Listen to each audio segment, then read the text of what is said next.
지루성 두피염 같은 경우에는 재발을 하는 경우가 많습니다. 여드름 치료에 있어서 이게 한의학 치료의 이점인 것 같은데 그런 피부 타입은 안 짜도 알아서 제거가 되는데 대부분의 환자분들이 안 나와요.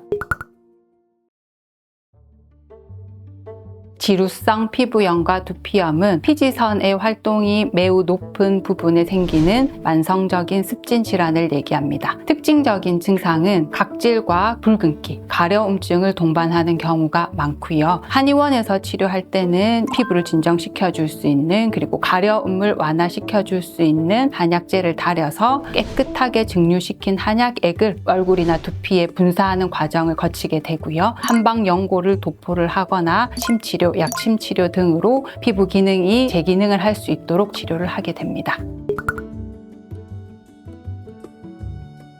지루성 피부염과 두피염은 피지 분비에 대한 피부의 과민 반응, 그러니까 면역 반응이 도드라져서 나타나는 염증 반응이라고도 해석을 하게 되는데요. 결국은 면역하고 염증이 관련이 되어 있는 부분입니다. 그러니까 컨디션과 관련되어 있기 때문에 수면 상태라든지 스트레스 관리 등이 중요하게 됩니다. 염증은 특히 당분이 많이 함유된 음식들이 미세 염증을 악화시킨다라는 보고가 있습니다. 그래서 요즘에 유행하는 재료 음료들을 많이 드시는 것 같은데 그 재료 음료들 안에 들어있는 단맛을 내는 그 성분들도 염증을 악화시킬 수 있기 때문에 조심을 하시는 게 반드시 필요하다고 보여집니다. 이제 그러면 좀 지루성 두피염하고 탈모랑 연관이 좀 많다고 하는데 이 부분에 대해서 설명을 좀 해주시겠어요? 두피와 모발은 우선 뗄래야 뗄 수 없는 관계이고요. 지루성 두피염 같은 경우에는 재발을 하는 경우가 많습니다. 그런 경우가 많은데 우선 염증이 계속 생기게 되면은 두피에 있는 모발이 튼튼하게 뿌리 내릴 수 없는 상황이 된다라고 봅니다. 그래서 오랫동안 지루성 두피염을 앓으신 경우에는 우리 얼굴에 여드름 흉터가 생긴 것처럼 두피에도 그런 흉터가 생기는 경우가 많고요. 그 부분에 모발이 나지 않아서 탈모로 또 진행되는 경우도 많습니다. 우선 내원하시게 되면 그 바늘 부분에 모공이 있는지를 확인하게 되고 모공이 있다라고 하면은 발모 치료가 가능한 부분이지만 그게 반응이 좀 심하게 되어 있는 경우에는 발모가 좀 어려운 부분이기 때문에 지루성 두피염을 방치하셔서 탈모로까지 이완되지 않도록 하는 것도 굉장히 중요하다고 봅니다.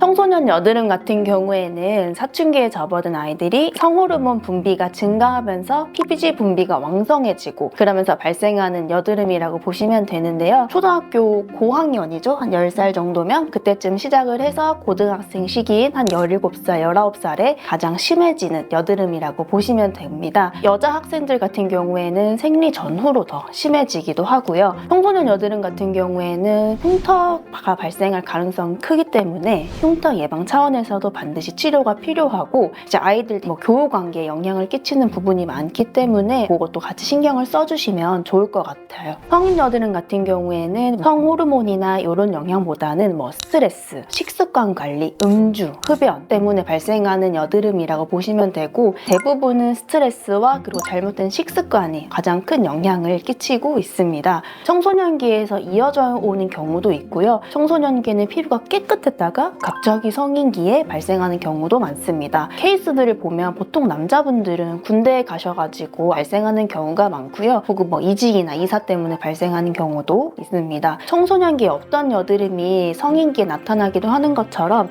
20, 30대에는 피부가 또 깨끗했다가 갑자기 이제 갱년기에 접어들면서 여드름이 나는 경우도 있으세요. 이제 그런 경우에도 호르몬의 영향으로 인해서 여드름이 발생하는 경우가 가장 많습니다.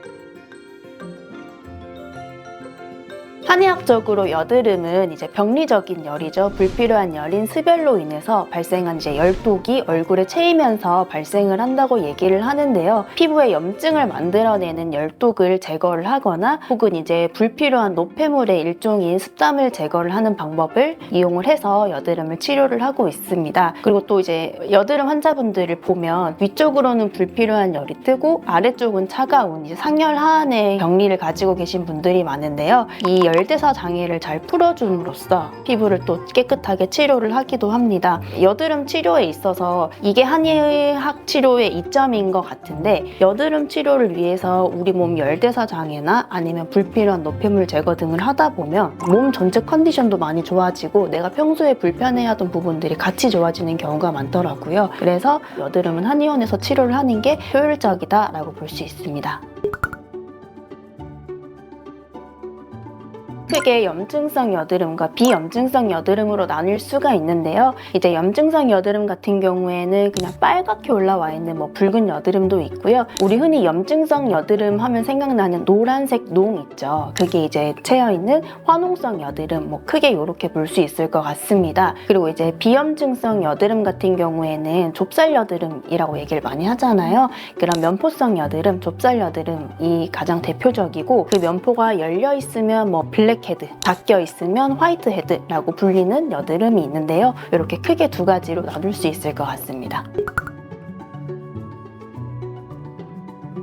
등여드름 같은 경우에는 말 그대로 여드름이 등에 발생을 하는 질환이라고 보시면 되는데요. 땀도 많이 발생을 하는 부분이고, 옷 때문에 계속 마찰 자극이 발생을 하기 때문에 염증이 발생하기도 굉장히 쉬운 부분입니다. 치료 방법 같은 경우에는 미세약침이라고 하는 약초침 필링을 사용을 합니다. 바깥쪽 각질층을 깨끗하게 제거를 해주어서 피지가 분비되는 길을 깨끗하게 정리를 해서 피지가 원활하게 분비될 수 있도록 유지를 해주고요. 각질층에 이렇게 침착되어 있는 색소들을 한번 정리를 해주기 때문에 피부가 전체적으로 깨끗하고 유지도 더 잘 될 수 있는 치료라고 보시면 됩니다. 잘 보이지 않는 곳이라서 치료를 하지 않고 방치를 하시는 분들이 굉장히 많은데요. 치료를 했을 때 그 전후가 굉장히 드라마틱하게 좋아지는 경우가 많아서 꼭 존스킨 한의원에 내원하셔서 치료 받아보시기를 권유드리는 질환이기도 합니다. 여기에서는 지루성 두피염이라고 진단을 했는데 저기에서는 건선이래요 라고 하면서 물어보시는 환자분들이 굉장히 많거든요. 근데 이제 지루성 두피염은 습진이고 건선은 건선이기 때문에 완전히 다른 질환이에요. 근데 비슷한 점이 많아서 많이들 혼동을 하시는데, 구분할 수 있는 몇 가지 방법이 있어요. 두피 건선 같은 경우에는 지루성 두피염에 비해서는 테두리가 조금 더 뚜렷하고요. 각질도 조금 더 두꺼운 경향이 있습니다. 그리고 이제 지루성 두피염은 각질을 제거를 했을 때 큰 증상이 없지만 두피 건선은 그 각질을 드러내면 출혈이 발생을 해요. 그리고 간지러움증 같은 경우에도 건선이 조금 더 심한 경향이 있습니다. 그래서 지루성 두피염인지 건선인지를 잘 구분을 하고 치료를 하시는 게 좋을 것 같습니다. 여드름 흉터는 염증성 여드름이 진행이 되면서 조직 손상이 되고 그로 인해서 패이거나 튀어나오는 흉터를 만들게 됩니다. 그런 것들을 여드름 흉터라고 하는데, 비교적 최근에 생긴 흉터의 특징은 패여있지만 색깔이 좀 붉은 경우가 많고요. 오래된 흉터는 패여있는 상태이고 색깔도 좀 피부색하고 똑같이 바뀌어있는 경우가 많아요. 그래서 최근에 생긴 흉터 같은 경우에는 원래 피부 단계로 돌아갈 수 있는 확률이 높은데, 오래된 흉터, 곰보 자국이라든지 수수 자국처럼 피부색하고 똑같아진 흉터의 경우에는 치료 반응이 조금 떨어지는 경우가 있고요. 그래서 치료도 좀 달라요. 최근에 생긴 흉터 같은 경우에는 금침 치료를 통해서 이제 멀티홀을 뚫어서 피부 재생인자를 흡수시키면서 차오르도록 유도를 하고요. 오래된 패인 흉터 같은 경우에는 조직이 이미 함몰이 되면서 조직이 굉장히 단단하게 응고되어 있기 때문에 새롭게 상처를 내서 조직을 조금 벌려주고 그 상태에서 다시 멀티홀을 뚫어서 재생 약액을 흡수시키면서 차오를 수 있도록 하는 목침 치료를 진행하게 됩니다.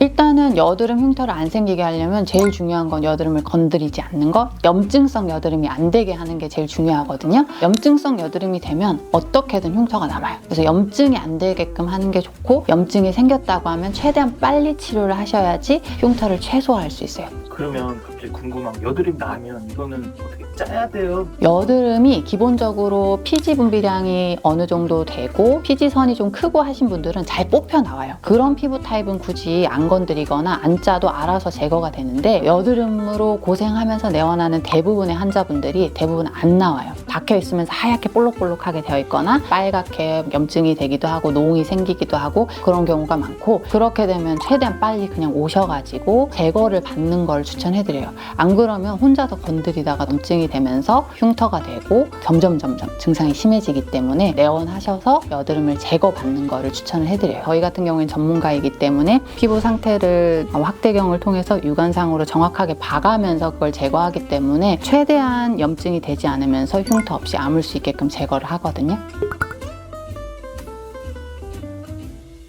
여드름 자국은 보통 피부 조직 손상이 좀 덜한 편이라고 보시면 되세요. 그래서 패이거나 튀어나오거나 이러진 않는데 색소 침착으로 남는 경우가 좀 있어요. 만약에 여드름을 짜고 빨간 상태인데 자외선 차단을 잘 안 했다든지 아니면은 조직 손상이 조금 있는 편이라면 색소가 피부를 보호하기 위해서 올라오거든요. 약간 갈색으로 흉터 자국이 남기도 하는데 최근에 생기거나 표피에 있는 그런 갈색 자국들은 미세 약초침이라고 해서 약초 성분을 침 모양으로 피부 속에 직접 흡수시키는 치료가 있어요. 그래서 그 치료를 하게 되면 염증도 치료해주고 색소 자국도 치료해주면서 모공이나 잔주름 전반적으로 피부가 좋아지기 때문에 아톡스라는 치료로 진행을 해서 치료 효과를 볼 수 있어요.